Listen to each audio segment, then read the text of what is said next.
రాదురా ఏ విజయం నీ కోసం నా కోసం, ఎటుపోదురా నువ్వు చేసిన కష్టం ఎప్పటికైనా సొంతం.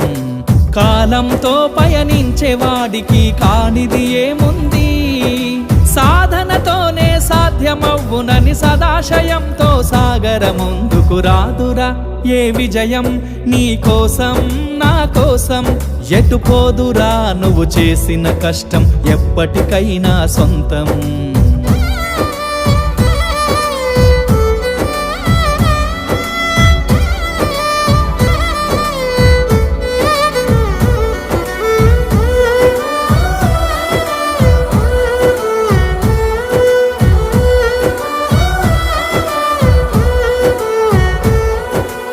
ఆకాశంలో అలలాగా పోయే ఆ పక్షులనే చూడు, అనుకున్న గమ్యమెంతున్న